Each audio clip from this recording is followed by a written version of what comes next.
Thank you for joining today's webinar, Improve the Flexibility of Your COBOL Deployments, presented by Walter Sweat, Director of Migration Strategy. There are a few housekeeping items I'd like to share with you before we introduce today's presenter. Participants today will be in listen-only mode. There will also be a brief question and answer session at the conclusion of today's webcast. During the presentation, we encourage you to submit questions by using the Q&A panel on the GoToWebinar control panel at the lower right-hand side of your screen. At this time, I'm pleased to introduce your presenter for today, Walter Sweat.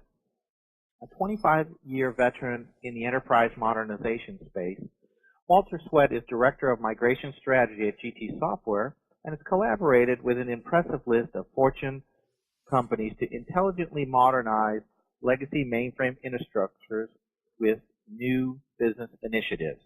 Walter provides practical, sound, technical, and strategic vision for organizations that seek to implement cost-effective modernization strategies within the enterprise. At this time, I'll turn the presentation over to Walter Sweat. Walter? Don, thank you very much. As always, I appreciate it. And good morning, everybody. Thank you for being here with us today. And good afternoon to some of you as well, it appears. We're delighted that you joined us as we talk about a topic that we think is very important, and that's COBOL deployments and the need to have flexibility when you look at your options when you're working with your COBOL applications. Now, before I'd start, I'd like to talk just a little bit about GT Software. For those of you who may not be familiar with us, we have been in the mainframe modernization business for 30-plus years now. We have software solutions for both integration and migration customers. It's really what we call our GT continuum, so that no matter where you're looking to take your applications, we hope that we have some tooling and services that will be of help to you. For those of you who may not know, with our Ivory product line, you can access mainframe transactions and data through web services or SQL calls. And with our NeoSuite product line, you really can migrate all of your CICS and batch processes to a Windows Server environment and .NET. We also happen to be the global reseller for Fujitsu's NetCOBOL family of compilers, and we have technologies that will help you convert your MicroFocus and AccuCOBOL distributed code to NetCOBOL. And that's really the market that we're talking about today with this presentation more so than any others. And also, and lastly, for companies in the process of determining what to do with their applications, their distributed assets, either on the mainframe or off, we offer an analysis service that provides what we hope is a really clear picture of your current state, as well as providing information to help you manage the risk of potential migrations. So that's kind of who GT Software is, and a little bit about our history. What I'd like to talk about today is deployment flexibility. For those people who perhaps have already migrated off of the mainframe, or maybe for customers who are today on the mainframe still but are looking at alternatives, we think that deployment flexibility is very important. Now, before I get started talking about COBOL deployment systems, I'd really like to ask you to think about a couple of questions as we go through this presentation today, as we spend this time together. One question we always like to ask new customers is, when did your company first start using COBOL? I'd be willing to bet that you really wouldn't be surprised to hear that we help companies who've been using COBOL for 20 and 30 and sometimes even 40 years. And in some cases, those original applications are still running. Another question that we think is important is, are you the same company now that you were back then when you first wrote those applications? How different is your company now versus when those applications were first envisioned and put in place? For most of you, hopefully, you've seen your business grow and flourish and even change dramatically over the years. Now, I mentioned growth. Another question is, have you grown? All of you may have heard this before. The saying is, if you aren't growing, you're losing ground. So it's hard to just keep doing things the same way for, say, 30 years without your landscape being altered. And as we all know, with technology today, that's really very, very true. think about the changes in just the hardware that exists today versus what some of you who are mature like myself in terms of years and working in this industry may have seen 30 years ago. Another question I think that's important is, have you distributed your applications in ways that you never could have imagined when you first wrote them? I absolutely would be willing to bet that many of you have more customers than you've ever had, and that you have to deliver solutions to them, whether they are in-house customers or not, in ways that you never could have imagined when your applications were first written. Speaking of that, do you have a different customer base? In other words, are you selling to different markets where your customers have to install your software over and over and over again? One last question here. Is virtualization part of your deployment plan today? The vast majority of our customers today take advantage of virtualization in one form or another. It's a way to get the maximum out of their hardware investments. You know, as computers have gotten more powerful over the years, what people have seen is that leaving computing power unused, so virtualization is way around that for them. They don't want that excess capacity just sitting there. And then one more thing I want to ask is, what costs can you easily control? Costs are important to everyone, and the cost of software distribution can be the one that can be controlled. And when you start to worry about costs, you have to worry about if you need to be concerned with auditing. You know, do you have people who have responsibility of keeping up with your vendor software just to ensure that you're legal in all of your deployments? So that's an awful lot of questions, and there's a reason that I ask those. I'd like to ask you to kind of put those in the back of your mind and think about them as we go through the next couple of slides talking about deployment flexibility. One of the things that comes into play with deployment flexibility is, who's your customer base? Let's start with that. Many companies started out using COBOL applications to batch process data at the end of the day. It was easy to understand who the customer was then. It was that batch process. Then many transitioned to using COBOL applications to allow data entry, whether it's mainframe CICS or open systems using screen sections. So today, who is a user of your COBOL applications? Do you have to keep up with every person who not only runs a program, but who also benefits from the delivery of a report in terms of knowing where runtimes are installed and working? Are your applications to the point where now they're not restrained by traditional brick and mortar? By that I mean, are they web-enabled? Do you email reports to your customer base? Are they web service enabled? What about mobile users? What if you had to make your applications available to everyone who uses a cell phone or tablet? You know, in the development entry space today, that's nirvana, thinking about having a potential customer being anybody who has a cell phone or a tablet.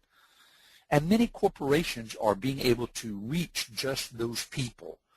And yet we have to think about that when we have those COBOL applications that are going to be deployed to those kinds of customer bases. So all of those questions are really asked to see if you're impacted by your COBOL deployments in ways you never could have imagined when you first wrote them.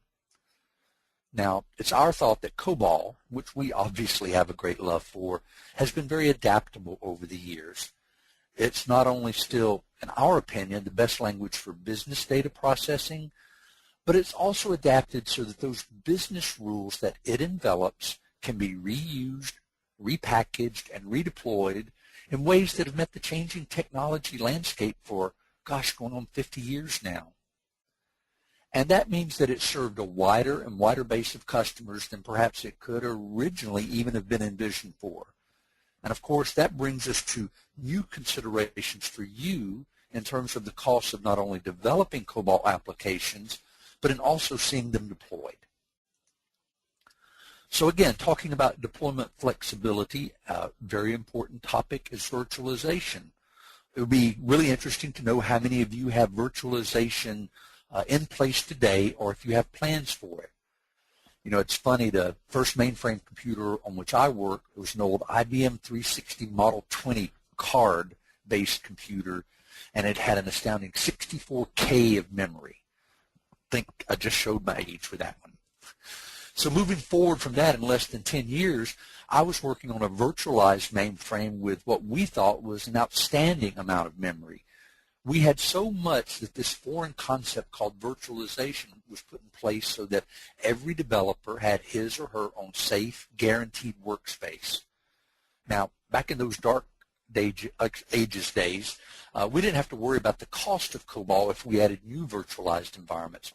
It just went hand in hand that COBOL would be readily and freely available if we needed more computing virtualized power. So when we talk about virtualization, let's see if we can first agree on what virtualization really is. To me, it's the ability to maximize usage of computer resources. It's a method of handling expanding and contracting growth, especially in a cloud environment. It gives you flexibility in determining where your applications run. It offers you the ability to secure your applications. And again, in the cloud, it gives you the ability, in our thought process, to grow in the easiest way possible. So if we can agree on what virtualization is, can we also agree that being able to distribute your applications without restriction in a virtualized environment is important? Well, we here at GT Software obviously have an affinity for the mainframe. We've been working in that space for 30 years now, as I said. But we also have an affinity for other spaces like .NET and Linux. What we see with those environments is that if you write a program in a language native to either one of those, for instance, C# and .NET, you don't have to worry at all about any extra costs when you look to deploy your applications in that virtualized environment. You don't have to worry about being restricted when you need to alter your distribution landscape because the cost of deploying your already written COBOL applications makes it cost prohibitive to meet your changing business requirements. That's the cart driving the horse, I think. Being able to distribute where you need to, when you want to, especially in a virtualized environment, is a real concern for many of our customers today. So let's look at costs. I talked about controllable costs earlier. When we mention costs, like the virtualization deployment costs I just talked about, what are the costs that you can actually control? Well, most software tool providers charge for each developer for the development tools. It's really just a given that you can expect to have to pay in one way or the other for the tools that your developers use to develop your applications. Certainly it's true that you can choose to use shareware or freeware or open source languages, including COBOL. But to my thought, there is a cost associated with those as well, in my opinion. That cost might come in the form of reduced functionality that the freeware or shareware product entails, or it might be in the support costs that are associated with open source platforms. Now, I'm not saying that either of those is a bad thing. I'm just saying that, in my opinion, there's nothing that is totally free. You have to make choices that are applicable to your own environment. However, the difference comes in when you go to deploy your applications the way I see it. Some questions again to ask.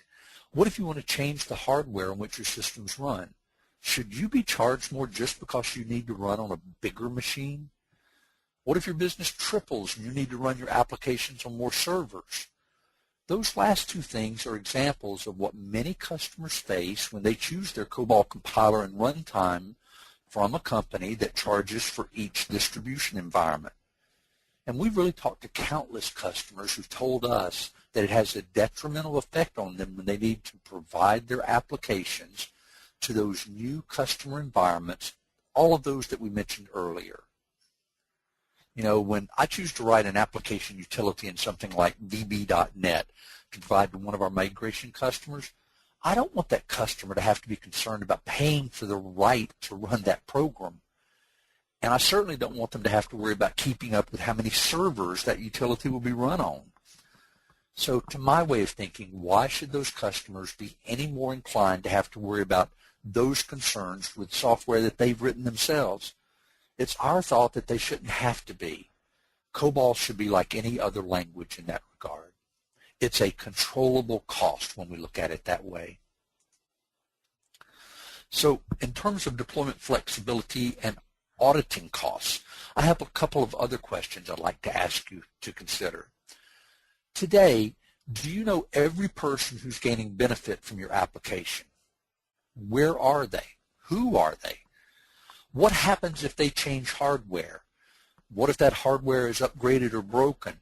Do they have to report it to you? Can they change it out themselves? Do you have to keep up with all of that? Let's take it another step deeper here. Who are the web users of your applications? What's the cost of keeping up with where your applications run? And then what's the cost of if you were audited as it related to your runtime fees? Now, this is kind of a religious topic to me, I've got to admit. I've had a bias about this for years. It concerns us here at GT Software when we talk to customers who discuss having been audited by their software vendor to the point where they have to dedicate staff to keep up with where their software is distributed, and even when there is a change to the hardware, having to report that. Likewise, it concerns us when we hear customers saying that if they want to change the configuration of their virtualized server deployment, that they have to contact their COBOL vendor to notify them of that change. It also concerns us that customers are not able to grow their business in a controlled environment where they don't have to make COBOL distribution costs a primary consideration in their plans. So the question I'd like to ask you now is, do those same things concern you? Do you have to keep up with worrying about auditing, expanded costs when you move from one server environment to the next, or when you add servers to your environment? So if they do, if any of those questions that we raised today apply to you, we'd really like to ask you to consider looking at Fujitsu NetCOBOL. As the worldwide distributor of NetCOBOL outside of Japan, we've seen it be a rock-solid, well-performing COBOL environment with a really long and rich heritage. We feel that NetCOBOL can afford a customer more flexibility than perhaps they're seeing with their existing COBOL environments as they look at altering where their applications are deployed. We feel that NetCOBOL can offer a more cost-friendly model for deployments for your customers who need to work in a more virtualized environment. Heck, deployment of your COBOL applications is free no matter the size of the server on which they'll run or on how many they'll run. How much more cost-friendly can you get than that? That's what NetCOBOL provides. We feel also that NetCOBOL is worth considering for every company that uses COBOL today, and especially for those who are concerned at all about the costs and flexibility. NetCOBOL has its heritage with the old Amdahl mainframe COBOL, so it's been around for years. It exists in multiple flavors, and I won't say, obviously, that converting from one COBOL to another, whether you're coming from the mainframe or coming from a competitive COBOL position, that there isn't work involved. There is, obviously. What I like to think, and what we've seen many of our customers experience, is that they can achieve really, really significant cost savings and really get better performance with their applications running with this rock-solid, mainframe-like COBOL compiler. So if you feel the same as I do about these topics, I really hope that you'll reach out to us to see how NetCOBOL might be of benefit to your organization. Now, we're going to take a couple of questions here, hopefully, but before we do that, I just want to thank everyone for their time today, and I hope you found this information both timely and useful. Before we take any questions, as you go forward, as you start to look at your alternatives, please make sure that you keep in touch with us here at GT Software. Like us on Facebook, follow us on Twitter, link up with us on LinkedIn, or make sure that you read our blog at gtsoftware.com. So Don, at this point, if it's okay with you, if we've had any questions come in, if you could share those with me, I'd love to have a chance to try to answer any that we might have today. Thanks a lot, Walter. And actually, we did have a few questions that came in throughout your talk today. The first one that's come in says, how many platforms does NetCOBOL deploy to? great and interesting question. We are a little different from some of our competitors. Over the years with the Fujitsu NetCobol compiler family, we haven't tried to deploy to every single possible environment. I've worked for some other COBOL companies over the years where, they would tout that they had 600 different platforms that they could work on with all the difference of the C compiler and all of the different environments to which they could deploy. Our thought is that in terms of business computing, there are a certain number that make the most sense. So today, NetCobol can run in .NET and Windows, so both managed and unmanaged code. It can run in a Linux environment for Red Hat, and it can run in a Solaris environment. Again, the development team's thought is that they want to not have to make any trade-offs in terms of performance, but to really gear the capabilities of each compiler and runtime to give maximum performance for that particular environment. Thank you very much. Appreciate that. Sure. The next question. So you're saying that we can deploy our COBOL applications to any number of servers that are any size? Hard to believe, isn't it? It is. That's exactly I had to read it what twice just to make sure I said it correctly. We get that a lot from people, Don, when we're talking to them, that especially if they're coming from another COBOL environment. We don't care. We don't charge for runtimes. We don't care where you deploy or the size of the machine on which you deploy. Now, we obviously care about the number of developers that are working to build your applications, but in terms of the topic of today about deployment costs, we think it's a very powerful message that no, it doesn't matter the number of servers, and no, it doesn't matter the size. You can deploy these applications in the way that makes the most sense for your business with your customers. Perfect. And I think the last question that came in kind of dovetails right into that. Does GT Software care about how many users are using those applications, even if they're coming in off the web or using mobile devices? Boy, mobile devices today, Don, as you know, is such a hot topic.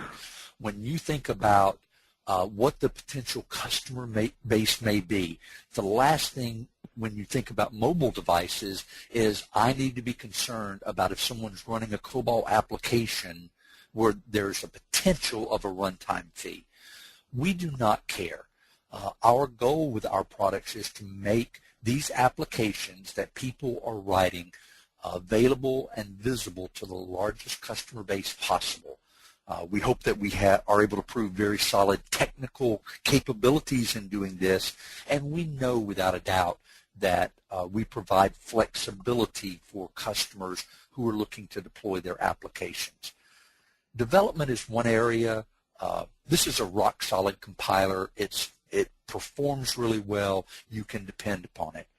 Likewise, being able to have that flexibility to deploy those applications moving forward, we think that's super important for people as well. And I hope that people will contact us if they have any questions about this. Perfect. Thank you so much. Walter, that wraps up the Q&A session for today. And again, I'd like to, on behalf of GT Software and Walter, thank everyone for attending today. And everyone have a great day.